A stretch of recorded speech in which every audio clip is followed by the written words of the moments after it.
It's the POPP-Cast. People of Phnom Penh. With me, MC Luke. So today, Phnom Penh, so Suksubhai, Cambodia. Welcome to episode 6 of the POPP. Every week I am joined by an interesting person who lives here in the city, the people of Phnom Penh, the POPP. This week I am joined by the one and only, the masterful, the Cambodian connoisseur, Nick Ray. It's going to welcome Nick to the stage. What's up, Nick? Luke, great to be here with you. Great to see you, man. How's things? Yeah, all good, thanks. Enjoying the wet season, the cool weather we've had recently. I was down on the coast at the weekend and just about avoided the big rains and the big waves. The green season, not the red one. We don't call it the wet season anymore. The green season, very the green. The green season, yeah. I love this time of year. I'm glad you do too. It's just so fresh. Yeah, it's beautiful. I think that's the thing. People assume it's going to rain all the time, but as we know, it only rains for short, sharp bursts, and the rest of the day it's going to be great. Yeah, it's literally like 2-hour bursts and it's done. And after that, just breathing in the air is magnificent. Well, it's not like our homeland where it rains all day, every day for every day of the month. We're just breathing in depression and misery. But yeah, everyone, those who are not familiar with Nick Ray, he's a man of many talents. May I, Nick? Over to you. Hanuman Travels, Hanuman Pictures, Lonely Planet. You've lived here for how many years in the kingdom? I think now it's something like, well, it's more than 20 years for sure. It depends when we start counting, but around about 2000, give or take a year. 2000, wow. So 24 years. 24 years. That's like a quarter of a century. Making me sound very old. Yeah. No, you're not that old. How old were you when you arrived here? First time I came was 1995 as a backpacker, so I was 23. And then I came back, and by the time I was, say, living here, I suppose I was about 28. Cool. Awesome. And you came here initially, I assume, as a backpacker. Yeah, I was traveling around the region. It was a sort of career break, having worked in London as a journalist for the Middle East Economic Digest. Did a bit of that, decided it was time to hit the road with some savings, and traveled all around Southeast Asia. And the high point of that first trip of about 6 months was definitely Cambodia. All right, awesome. So where did you go in that 6 months period? Did you do the banana pancake loop? Yeah, I think you could say that. It was, sort of Indonesia, Malaysia, Thailand, but then it got more interesting. No disrespect to those countries. I love them as well. But, back in the 90s, obviously Vietnam, Cambodia and Laos were just emerging from communism, conflict and so on. So crossing the borders into those countries was very, very different. Okay, so we're talking like laying down in a kayak, shuffling across the river. It wasn't quite that crazy, but it was certainly hard to get into some of them. I mean, like getting into Laos was, they were only giving out 15-day visas, very hard to get. You still needed stamps between provinces. Cambodia, of course, you still had a civil war on. Pol Pot was still alive. So you couldn't, for example, travel by road from Phnom Penh to Siem Reap. You had to go by boat or fly. You couldn't travel after lunch because of roadblocks and the danger of ambush. So it was a very, very different landscape back then. Because traveling up the Siem Reap by boat didn't stop until, I don't know, like the early thousands? Yeah, it carried on because the road was still in very bad shape. Just so bad. So much, it wasn't security by then. It was just potholes like golf bunkers just really bad conditions. And I'm not going to lie, like if anyone comes here and they still want to do it. It's such a lovely cruise up the river. It's really, really enjoyable. You can still do it. But nowadays, I mean, when I first came here in 2009, it was like, a 9-hour bus journey to Siem Reap, which now on a good day, you can do it in 4.5. Yeah, it's a massively different landscape. The road's very good. The traffic's better. I mean, all over the country, it used to take, for example, 3 days to get to Ratnakiri. That now takes sort of 9 hours. So the Cardamons, if you wanted to go down to Kokong by land, it was like a 2-day trip on a motorbike and you were likely to end up stranded in the jungle. So, I mean, infrastructure. With no mechanic. Yeah, no way. No, so it's really a very different place to travel now. And of course, much better in many ways for most of the visitors coming now. Amazing. And exactly, again, another great example is, getting down to Sihanoukville now. 2 years ago, it was 8 hours. Now 2.5. You could leave at 5 a.m. and get, to the pier and onto the islands by, 8. Yeah, It's no, amazing. it's It's brilliant, because Highway 4 was pretty tough. The trucks, the yeah, buses, everything, and that's still there. But with the expressway, yeah, it's completely revolutionised things, and you can guarantee that go from city to resort in, like you say, just 3 or so hours, including a boat transfer. So it's yeah. fantastic. And there's so many boat companies now, and they're really modern and very comfortable. It's not like the old days when you were all kind of lumped on that one boat. But yeah, times have changed, and it's come a real long way. It's amazing. So a massive change for when you first came here. So you came here with previous experience in journalism, and from what I understand, you went straight back in. You started with Lonely Planet here, or how did you begin back into journalism here in the kingdom? Yeah, I mean, Lonely Planet was the big change. So when I came in 95, 96, 97, I was just traveling for short periods. But then in April 98, I was offered the Cambodia chapter of the Southeast Asia on a Shoestring book, what we used to call Awesome. the Yellow Bible. Yeah. The one with all the 10 countries together. Yeah, So yeah, back then. yeah, and so Cambodia at that point was a very, very wafer thin chapter. I think just 37 pages. Phnom Penh, Siem Reap, Angkor, and Sihanoukville. No Kampot, no Battambang, no Mondulkiri. So my job was to come and update that. And of course, amazing things were happening around me. That was April 98 was the fall of Ang Long Veng, the death of Pol Pot. I was in FCC, surrounded by people like Tim Page, Philip Griffith-Jones, all these legendary reporters. Yeah. Cambodia was the story at that point. Yeah, amazing. What an incredible time to be here. So you would have been how old then? That was, 20, I'm doing my maths, 26, 25. 20, you were like 25. Wow. So you've been here literally through monumental changes. So would you have been here when they became a kingdom again? No, that was the end of 92. The UN period. Like, there are certainly some people still around from that time with the UN. Yeah, for sure. Yeah, because before it was just Cambodia, then it became the Republic of the Kingdom of Cambodia. Yeah, I think before it was the Republic of Kampuchea. Yeah, exactly. It's had a few names. Yeah. All right, awesome. So that's it. That's incredible. What a time to have been here. And then what was kind of being in that moment? I mean, what was it like? How would you describe it? To be here, that's the equivalent of me remembering the death of Princess Diana. It's to be here during that kind of moment. It would have been such a huge change in mindset, and of course, I don't want to say it, but extremely jovial moment. It's an end of an era, a very negative era. Yeah, I mean, it was, because obviously Cambodia at that time, you have to remember, if you were in Khao San Road in Bangkok, or even in Pham Nho Lao in Vietnam, in Saigon, not many people were crossing into Cambodia. They were flying over, because Cambodia was seen as unsafe. So, you could see the occasional backpacker with a Danger Mines t-shirt, or, so Cambodia was, even when you saw people, it was reinforced that it was dangerous. So just by crossing over, you were kind of back then taking what was a small perceived risk. So I think the end of the Civil War, from a backpacker and traveler perspective, was huge, because suddenly it was no longer seen as dangerous. The threat of kidnap was lifted. There weren't people specifically targeting you because you were a foreigner. So an amazing change. And it began to revolutionize the travel landscape. Battambang, I think in old editions of Cambodia, it was like, you should not travel to Battambang. Don't go there. It's a lovely place, exactly. So I remember beautiful. going. It's like the Kanchanaburi of Cambodia. It's beautiful. It's lovely. Well, that's it.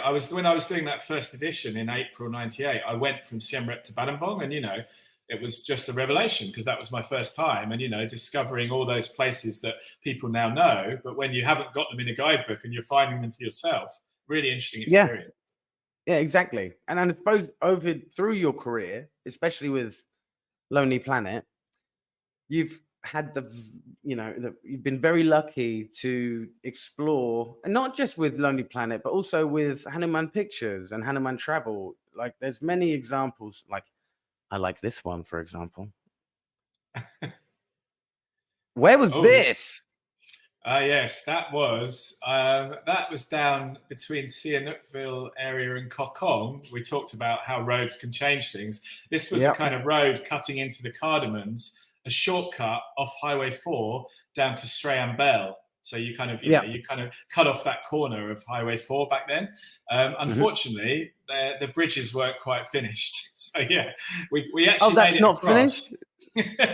That's a Cambodian bridge. But yeah, we That's managed to it. wheel the bikes across.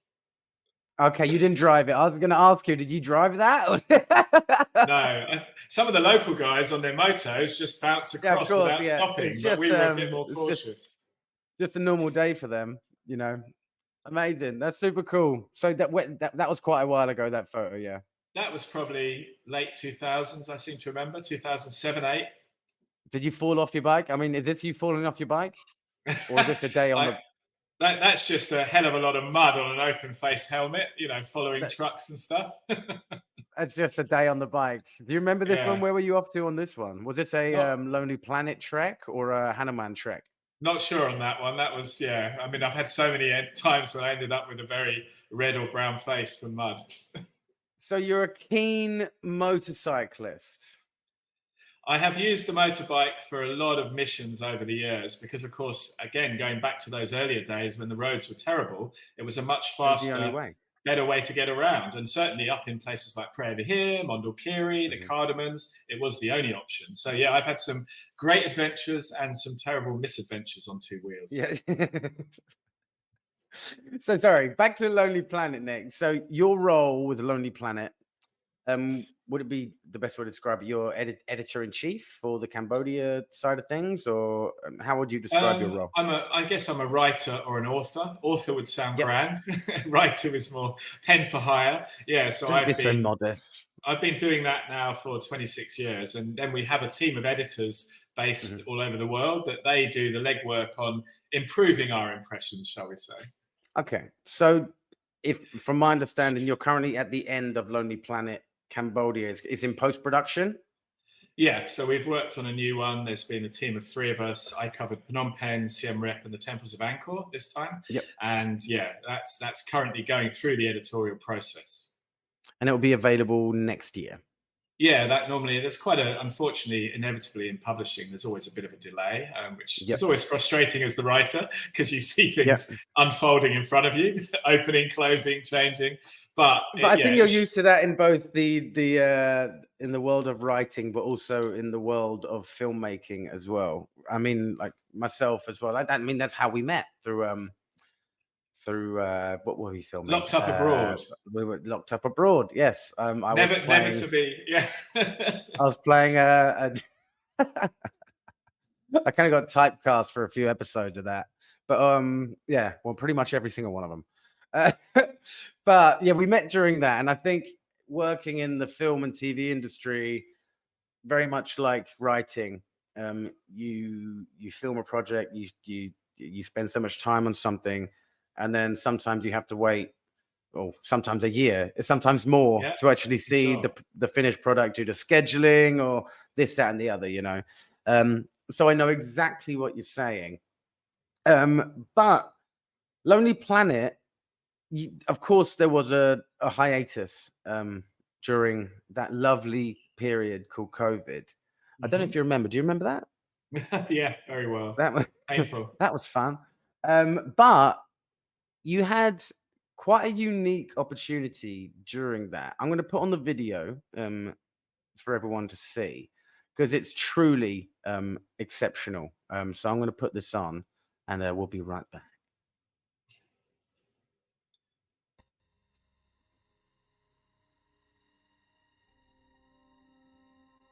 Angkor Wat, the world's largest religious building, now lies abandoned once more as coronavirus first grounded the travel industry and has now put the global economy on life support. Exploring alone should have been the experience of a lifetime, but it was immensely sad as it spells suffering for Siem Reap and thousands of Cambodians working in the hospitality sector, the lifeblood of the economy. I first explored Angkor Wat back in 1995 during the long civil war. Pol Pot was alive, the Khmer Rouge was still fighting the government, and there were landmines around remote temples. and yet there were more visitors than today. Now is the time for social distancing. Now is the time to stay home and save lives. However, the time will come to travel once more, and countries like Cambodia will need intensive care to get back on their feet. If you have enjoyed the warm smiles and generous hospitality of the Cambodian people, then please share your memories with families and friends when the time is right to travel again. The temples of Angkor have stood for 1,000 years, and the local villagers are the direct descendants of the god kings of old. For now, their world stands still, their income has dried up, and there is no state support system to catch their fall. Remember Angkor, remember Cambodia, and remember the Khmers you once met in this small country with a big heart. They'll be waiting with open arms. Wow. Yeah, it's quite moving. I haven't watched that for a while. Yeah, I mean, that's the first time I'd seen it, sorry, literally earlier on today. So I mean, you are probably one of the only people that I know, other than Angelina Jolie, but I don't really know her. You do though. You got to experience that, to walk around Angkor Wat on your own. It was quite incredible because it wasn't just on our own without tourists, it was on our own without anybody. There were no guards, no staff, because everyone was worried about the pandemic at the beginning of April. You know, people were scared. And so we literally turned up there and it was empty. And so, you know, you'd look around and you couldn't see a soul in any direction. But I always encourage people to take gambles, if you like. And, you know, for us, that was, let's do something, let's make a statement, let's share it with our friends in the travel industry and the film industry. But again, it led to more things. You know, Lonely Planet then got in touch with me and said, can you do a longer video, you know, showing what's happening in Siem Reap? And then, most impressive of all, the BBC Travel Show got in touch. And we did the only piece of live content for the BBC Travel Show in those first 2 months of COVID. So, you know, if you put yourself out there, things happen. Exactly. I was literally just having this conversation earlier today with a friend of mine. No, I completely agree. And wow, and how beautiful a video that is. And that was shot with Hanuman Pictures, I assume. Hanuman Films, yeah, Hanuman Films. Hanuman Films, sorry, yeah. Hanuman Films. That was myself and our camera operator, Morgan Have, a very excellent French cameraman who's worked with us a long time. Just he and I in there, wandering around going, oh my. Oh my, yeah, wow. So back to your journey, Nick. You came over and you ended up working for Lonely Planet. And then you've progressed into the travel world and the film and TV world under the name of Hanuman Films and Hanuman Travel. Again, that's how we met through Banged Up Abroad. Yeah, 4 years ago now, quite some time ago now. How did this all come about? How did you get into the movie industry from being a lonely journalist tapping away at a typewriter? Yes. Well, okay, there's two parts to the story. I'll try and summarize them briefly and you can dig in whichever direction you like. First of all, I met my wife, Kulika Soto. She was already involved in Hanuman Travel, founded by her and her mother in the early 90s, one of the leading locally owned, locally operated travel companies. So I began to help out there, working together with Kulika, just new ideas, new products. And in the meantime, we got a couple of gigs with TV companies. So doing, fixing, researching. We worked on a Lonely Planet TV show, as it used to be called, now called Pilot Productions, Pilot Guides. And then from there, a small crew of 5 doing a small travel documentary around Cambodia, along came Tomb Raider and everything changed. Then along came Tomb Raider, indeed. So just quickly on the topic of your just incredible, talented, beautiful, amazing wife, Kulika Soto. Here she is, accepting, I believe, the Pride of Asia Award. Yeah, that one's the Black Dragon Award, but yeah, she picked up about 10. So that was, she got about 10 awards for the last reel. I was very lucky enough to have worked with Kulika, and that's how I met yourself. She truly is just exceptional. Probably one of the best directors here in the country. She made an incredible film. For those listening, watch it. It's called The Last Reel. I think for me, it's probably one of the most unique films around that period of time, where it's not so. Of course, it's a wartime piece, but it doesn't focus on the atrocities. It's more focused on the emotional side. It's more of a character-driven piece, and it really is one of a kind. And no wonder she cleaned up at the award ceremonies. And I think she was, correct me if I'm wrong, she was not only the first Cambodian, but also the first female to win the Pride of Asia Awards in Japan. It was in Japan. Yeah, it was the Spirit of Asia Award at the Tokyo International Film Festival. Yeah. So yeah, no, it was quite a moment. I think Tim Burton was up on the stage winning the Lifetime Achievement Award, and then the next person on the stage was Kulika. And if again, correct me if I'm wrong, who was it who presented her the award? It was the guy who directed Bowling for Columbine. James Gunn was the Guardians of the Galaxy director, but yes, she also won the Director's Grand Prize from Michael Moore at the Traverse City Film Festival. So that was a different prize. Too many prizes. Okay, different prize. No, I remember traveling back from the shoot in Siem Reap with Kulika. And because, again, at the time we had to social distance, so it was only X amount of people. So it was just me, the driver, and Kulika in the car. And I just got, at the time it was like 5 hours, and just got to pick your wife's brain about the movie industry, which was really, really fun. But yeah, shout out to Kulika. You'll have to get her on the show. And, she'll be better than I will me. do, yeah. She's, Kulika, it's like getting hold of the Cambodian Spielberg. It's pretty difficult, Cool. So you got into the film industry with your incredible wife. Again, I have a great video here. It is the Hanuman show reel.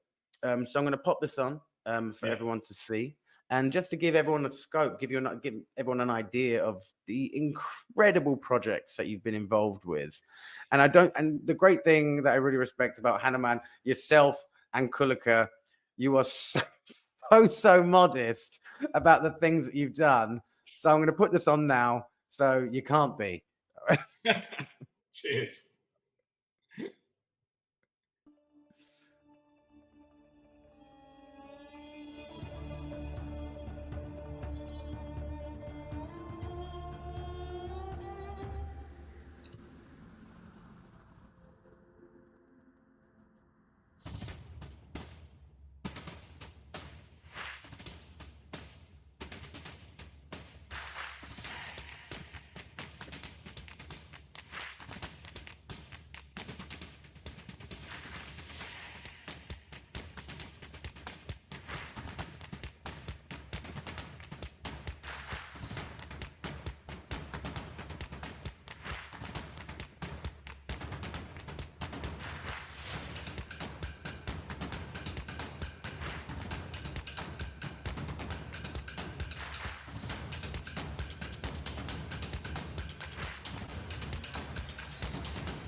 Boom, boom.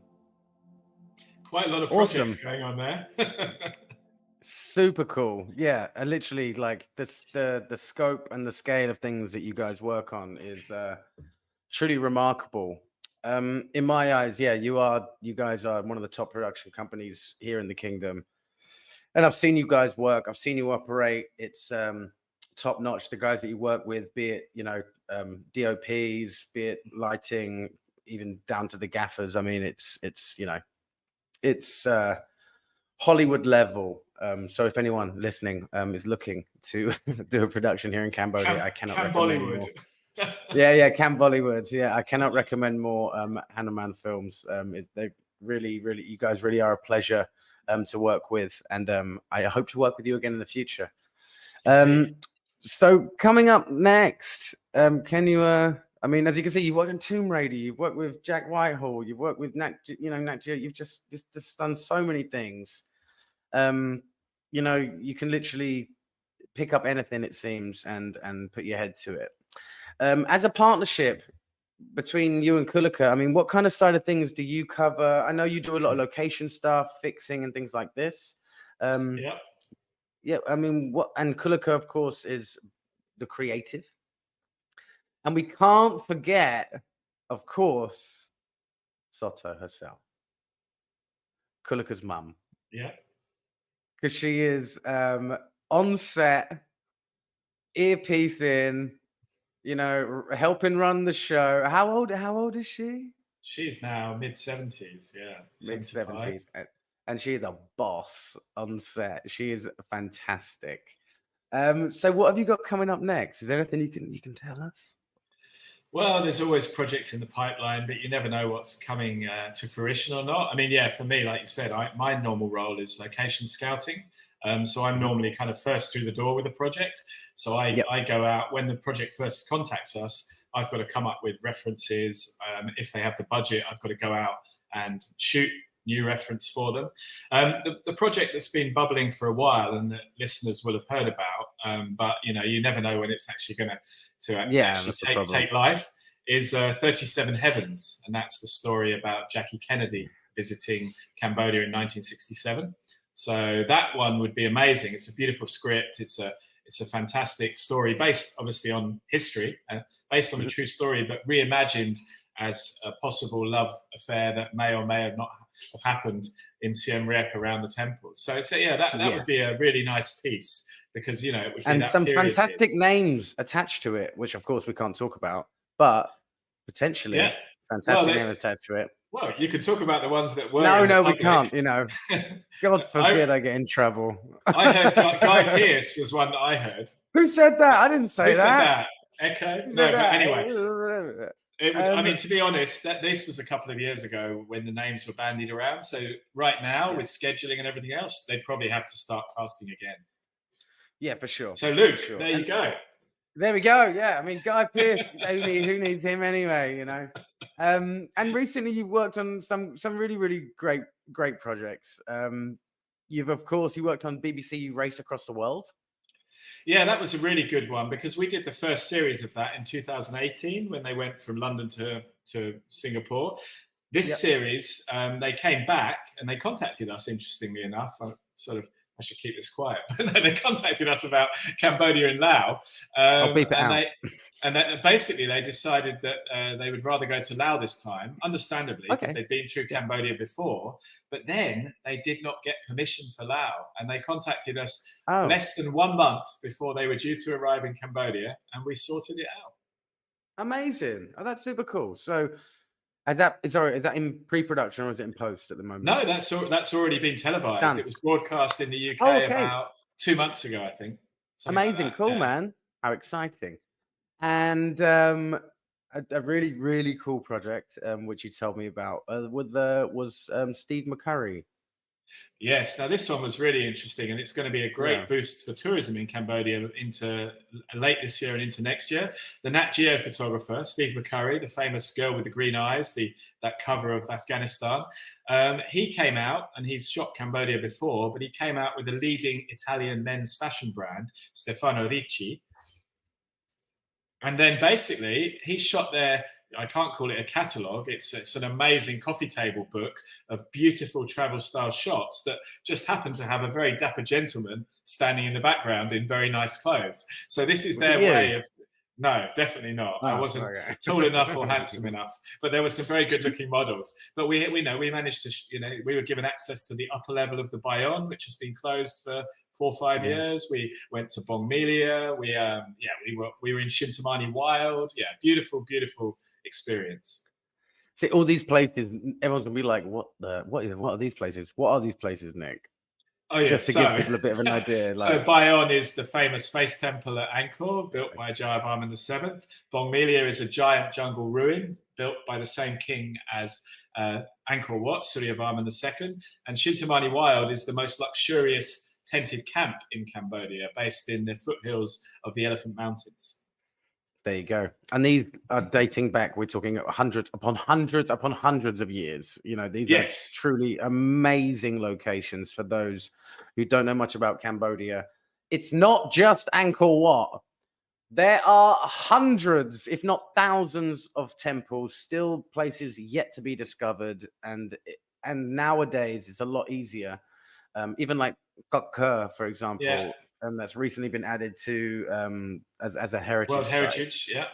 For a long time, you know, it was only really accessible by, you know, big bikes. But nowadays, you can go there, you can visit it, and it's just breathtaking. It's on par with Angkor Wat. It's just an incredible structure, and these places, as you just mentioned, you know, they're more accessible now. So those who want to visit Cambodia and you know they want to come for the culture and the temples, you could spend months on end visiting these places, absolutely. and they're truly one of a kind. They really are. And it's not just the structure itself. I think part of the charm is how nature's kind of taken it back, and it's all kind of interwoven, and it's just really quite amazing. Yeah, they're beautiful. That's the thing. As you said, people assume that it's Angkor Wat, but there's so much more. And for example, one of my favorites is Praya Vihear on the border, on the Dongrek Mountains. You know, it's on a 500-meter cliff, and it just drops away to the lowlands below. Just stunning. So much to explore. For example, here's a nice shot of you exploring Tomb Raider himself. Oh yeah, that temple is Preah Khan Kompong Sphai. It's what many of us would call the major temple in Cambodia. So this one's in the center of Praya Vihear province, but in a very remote area. So for a long time, it was only accessible by dirt bike along old Angkor roads from 1,000 years ago. These days, it's getting a bit easier to get to, but you're still talking at least 4 hours from Siem Reap and at least 7 hours from Phnom Penh. So it's really remote, and there's no accommodation there. You have to camp out in a tent or a hammock. So it's really stunning. Hey, that's cool. There's nothing wrong with that. Under the night sky. Was this for a shoot, Nick, or was it just you generally exploring and having a good time? Well, this is actually, funnily enough, it's linked to a Hanuman Travel product, which we haven't really mentioned much about Hanuman Travel, but we created a product many years ago called Temple Safari.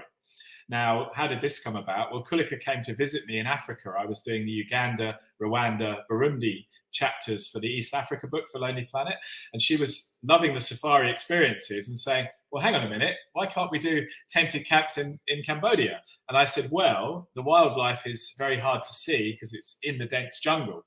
However, we do have remote temples, so hence Temple Safari was born. So we basically created these pop-up tents, and we take people to these stunning remote temples, and we give them butler service, you know, white tablecloth dining, and then they get to use a traditional bark torch to explore. That's so cool.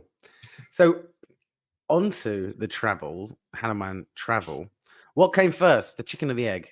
Travels or film? Yes, so it was travel. So travel was created by my mother-in-law. You mentioned Soto way back in about 1992. She'd been one of the first tour guides after the end of the communist era. I'm so glad you said that, because it's one of my favorite stories. She was like a pioneer of the travel industry back in the early 90s, which is, you know, some of the stories you told me are amazing, but maybe we could do a whole conversation just on them, but we won't go into that. Again, Soto is one in a million. Yes, so the traveling, she began Hanuman Travels. Yeah, Hanuman Travel was founded. She was invited to show King Sihanouk around when he came back in 1991. And then she founded Hanuman Travel with a giant-sized Dom Jolly mobile phone and a telex machine. Very basic. And then Kulika got involved because she'd done a little bit of ticketing. She'd worked for Bangkok Airways and Thai Airways, so she knew about ticket codes and the system. And then, of course, the United Nations turned up with thousands of troops and administrators, and they all needed airline tickets. So Hanuman Travel grew on the back of the United Nations mission in Cambodia.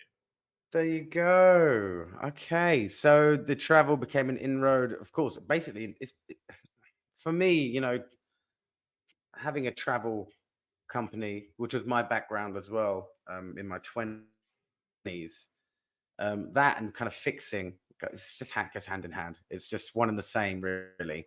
It's so true. And I remember I fixed a show because I worked in a travel company for about 5-6 years, and then I ended up fixing a show for Comedy Central with Russell Howard. And they're like, "Oh, do you think you could fix it?" And of course, fake it till you make it. I was like, "Yeah, no problem." And it was just like running a travel company, just with I think so true. certain needs. Yeah, it's a bit like dealing with VIP clients, is the way I look at it. Exactly. In the travel industry, we have a lot of very high-end VIP clients. We have what you call MICE, meetings, incentives, conferences, those kind of groups. Very demanding, need very special treatment. And a film crew is like that. They are professional tourists that need to be looked after. Precisely, like this gentleman here, Mr. Jack Whitehall, travels with my father. And there's Nick. Looky there, Nick. I know, and you see the caption. He's obviously talking about my krama or my shirt. Oh, okay. He's not talking about Angkor Wat. He's talking about my dress code. I thought he was talking about that fantastic haircut that you got going on. Could be that as well. Yeah. So this was because he had two seasons of this, or 3, I think. There's been 4 or 5 now. Yeah. So this was the first now he's doing series. Now he's doing fatherhood with my father. Yes, because he's had a child. Yeah. So this was series 1. So Yeah. that must have been. I mean, I've worked with Russell. I never worked with Jack, but I've heard great things about working with Jack and his dad. They're going to be a right laugh. Yeah, they were really good. That was good fun. How long was the shoot? Shoot was about 8-9 days. So they crossed in from POPP-Cast, Casinoville, and we went to Battambang and Siem Reap. So we didn't actually go to Phnom Penh because of other stories they had in other regions. But yeah, I mean, great fun, lots of creativity, crazy ideas, lots of good jokes, and the on-screen relationship and the off-screen relationship, very interesting to observe. Different generations, different style. But we had a day off in Battambang, I remember. Like, you always have a rest day once a week. And the night before, Jack came out with the crew till 2 a.m. Great fun, got involved, joined in. Yeah, really, really good laugh. Yeah, awesome. Like, just very much like I worked on the Russell show with his mum, because it was a Russell Howard and mum Globetrotters. And again, the dynamic between them, it's just so fun. And it's all just most of it's off cuff. And it's, some of the, I mean, I fixed it. I fixed the episodes in Koh Phangan and in Chiang Mai. And I was their guide on Koh Phangan. And some of the things, that I fixed for them to do was pretty out there. But, they were both really good sports. They did it. And it was just, it was a lot of fun. It's a great one. These shows, I think, are just so much fun to work on. But of course, you do a lot more serious shows as well. You do a lot of Nat Geo stuff, documentary style things. But this one I find really interesting. I've never heard of this one. What was this one? This again. This looks like my kind of show, man. How many shows are out there? This one was called The Booze Traveler, as in alcohol. And this is an American guy that goes around the world trying forms of alcoholic drinks all over the world and drinking culture. Yeah. And so this particular case, we were at Angkor Wat, as you can see. And I don't know if you remember, but certainly before the pandemic, they were starting to sell palm wine, because you have the sugar palm trees inside Angkor Wat. There's one right in the background there. That's a sugar palm tree. Right there. And basically they were distilling the palm wine freshly in Angkor Wat, and you were able to buy it and try it. And so we basically went there and did a little discussion of the attributes of palm wine, the medicinal qualities, and then we had a couple of drinks. Amazing. Cool. What a job. I envy you. So, Nick, just what a journey you've had. I mean, you've accomplished so much, yourself and your wife Kulika. Like, you always have so much going on, and it's always a pleasure when I get to talk to you. Just before we finish, I mean, moving forward, be it TV, film, be it domestic, and also international, how can you see it moving here? I mean, I can see it progressing slowly. Production values getting higher. We're seeing more international crews coming in. But I always think there's room for more. I always think there's room for more, especially in the Cambodian film industry. You know, they're kind of in this space at the moment. It's just horror movie, horror movie, horror movie, horror movie, horror movie. And I think these things need to change. I think there's so much talent. There's so much production value in this country. What can you see moving forward in the next 5 years? Yeah, I mean, it's a lot will depend on the government, to be honest, as well. I think one thing that would be very useful for international productions would be some more incentives. You know, you look at countries around the world, the reason they get productions is a mix of tax breaks and rebates and so on. And I think, you know, that may sound strange, but for Hollywood and big productions, that's what they're looking for. So it's not enough to say, oh, Cambodia's cheap. That may be true, but actually they're looking for actual specific things that they can, they can say to their investors, look, Cambodia offers this. And, you know, you've got to look at, say, Thailand, even Vietnam, you know, huge film industries. But we've got amazing locations. Cambodia's got Angkor. Cambodia's got, you know, stunning coastline, mountains, and so on. But it's competitive. You know, we can't assume they will come. We actually have to go and court them. You know, invite. I think we have to. So I think a lot of people forget that it is a business. They have a budget. You know, they need incentives. They need they need that carrot. Yeah, they need that carrot, especially when if competitors are doing that. Yeah, but if say, you know, anyone in the movie industry, TV industry, listening, what would you say are the biggest pros of shooting in Cambodia? I'd say for me, the willingness and ability and commitment of local crew. You know, they throw themselves fully into a project.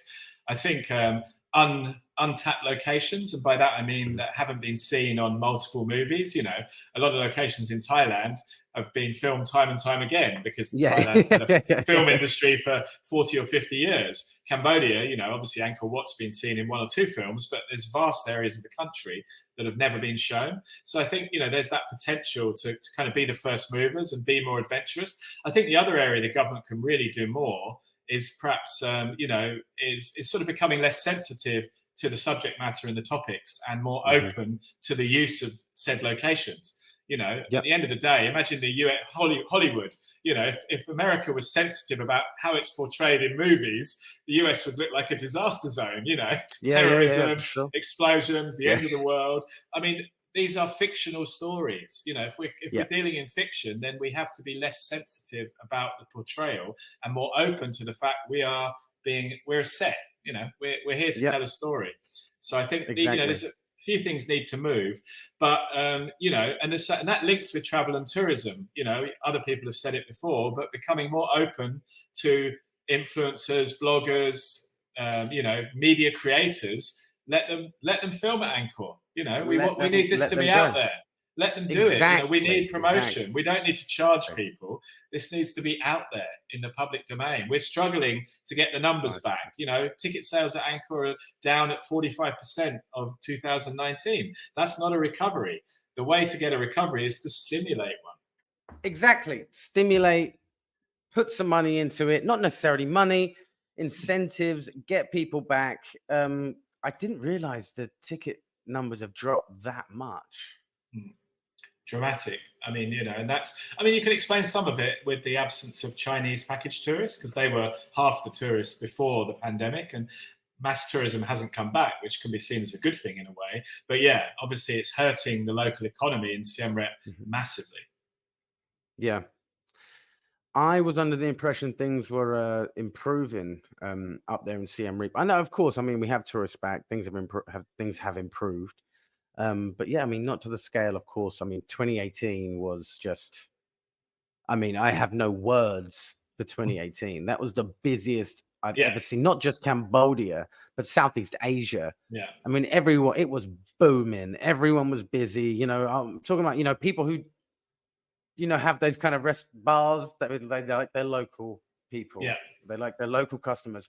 But even they were just booming with tourists, and they were like, I don't want this. It's too much. Yeah, exactly. No, it was crazy, for sure. It was crazy. It's crazy.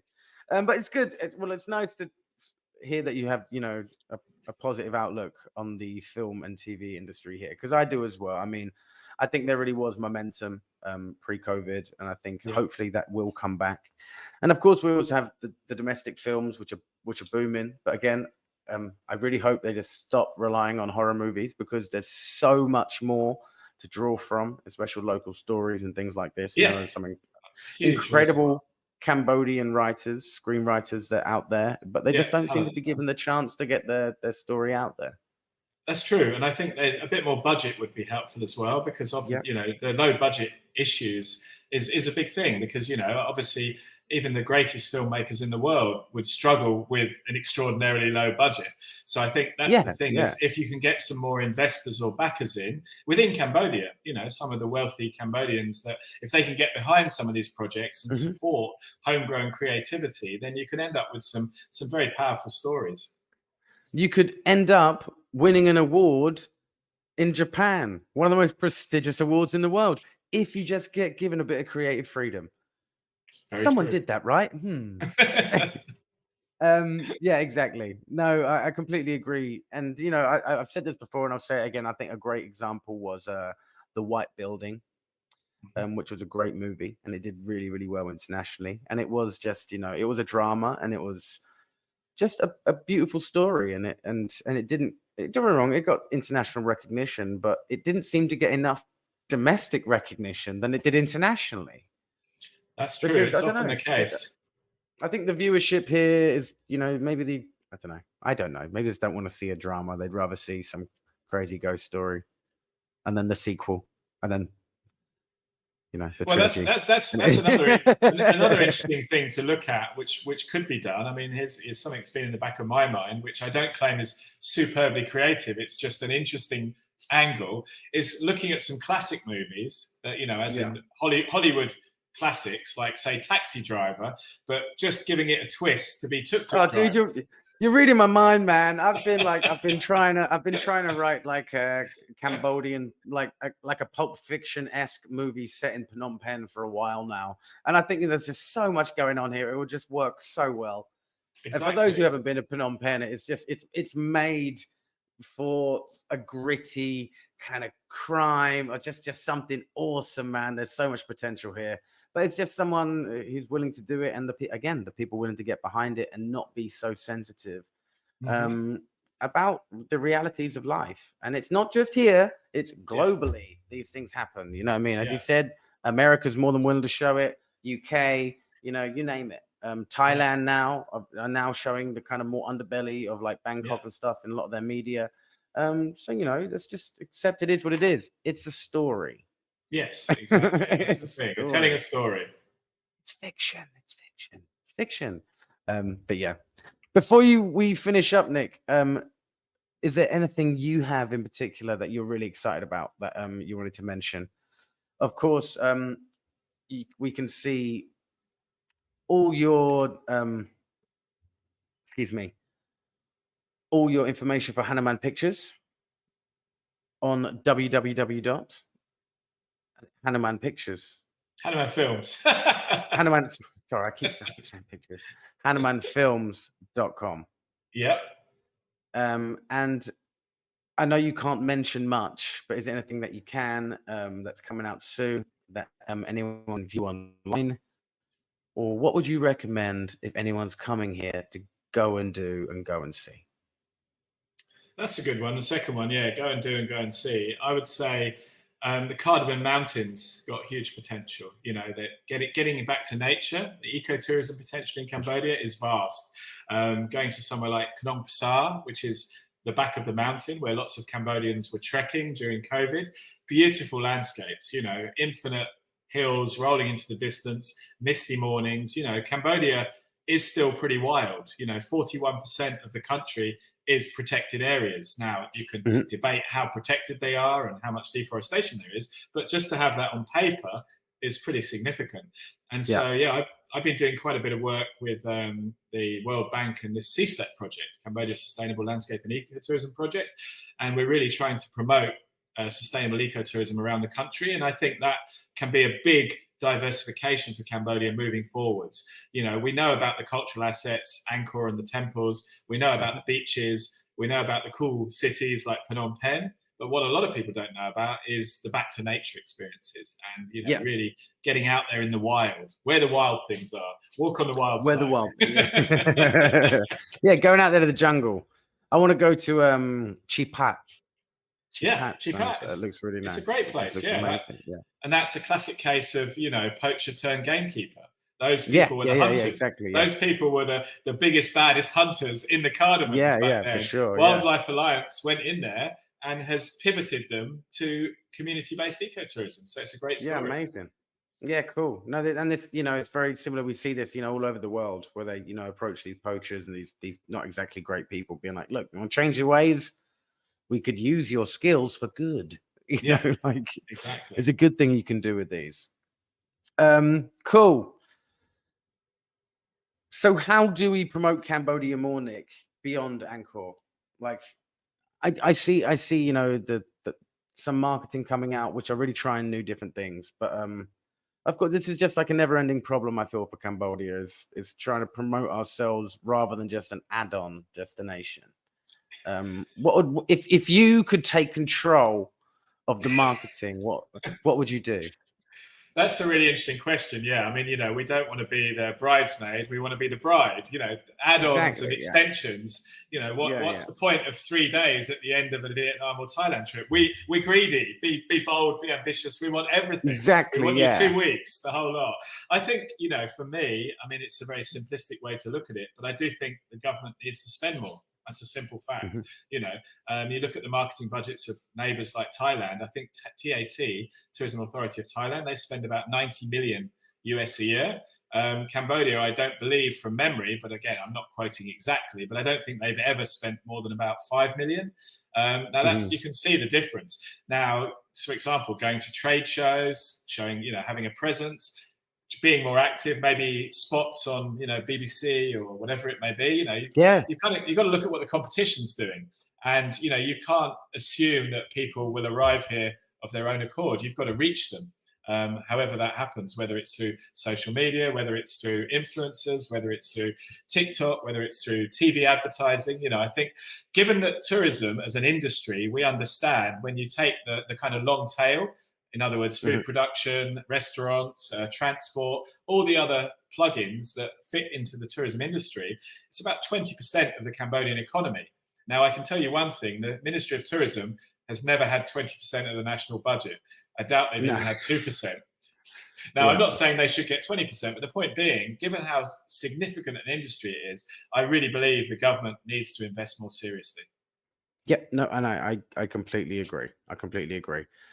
All the times I kind of just, I'm scrolling through, I see ads for other countries quite regularly. Very, very rarely do I see anything about Cambodia. And it's all just word of mouth. I mean, at the moment, don't get me wrong, TikTok is doing fantastic things for Cambodia amongst the backpacker industry. But at the end of the day, I think every country understands that the spending power of backpackers is limited when it comes to, not just luxury tourism, but, the middle of the road kind of things, And these are the marketplaces that I think, need to be attacked. There are some beautiful luxury hotels here for really, really affordable prices, really incredibly affordable. You're going down to the islands, you could be anywhere in the world. You could be in the Maldives. It's absolutely unreal. Stunning. And it's just not marketed. When was the last time, you were in the UK and you saw an advert about the islands in Cambodia? And you wouldn't know where they were. You stick a picture of Long Beach at Koh Rong, and people would have probably 100 guesses before they got to Cambodia. Yeah, for sure. They'd say the Maldives, Bora Bora, or something like this. Caribbean, exactly. They just keep going. But it's stunning. It's just incredible, and no one knows about it. I've been to some, you still can go to Koh Rong, which is one of the more developed islands of Cambodia. And you can find beaches. It's like you're at the end of the world. Yeah, it's amazing. The only person there. No, it's true. Exactly, I mean, I was there this weekend, and just stunning. Even in the green season, as we say. Yeah. Well, we would have just missed each other. I'm going. I'm going this weekend. Oh, fantastic! Well, enjoy. I mean, the crossing wasn't too bad. You could dodge the weather. Yeah, I'm all right. It's my wife who gets more boat travel sick on the boats. I'm all right. You know what I mean? I'm hard. Yeah. Well, Nick, it's been a pleasure, mate. Thank you so much for joining us on the POPP-Cast. Thank you so much And, for having me, Luke. I hope to see you soon. We'll have a beer. Yes, time to catch up. After Chumben. After Chumben, I'm away. But after Chumben, let's catch up. And yeah, man, thank you so much for your insights on like so much. And hopefully this is interesting for everyone who's listened. And I will see you very soon, mate. Thank you ever so much. Take care. All the best. Cheers, Nick. Bye. Bye-bye. Guys, thanks again to everyone who has joined us for another POPP-Cast. I've been MC Luke. Thank you very much. Hang, som nang lao, li hai, okon shran.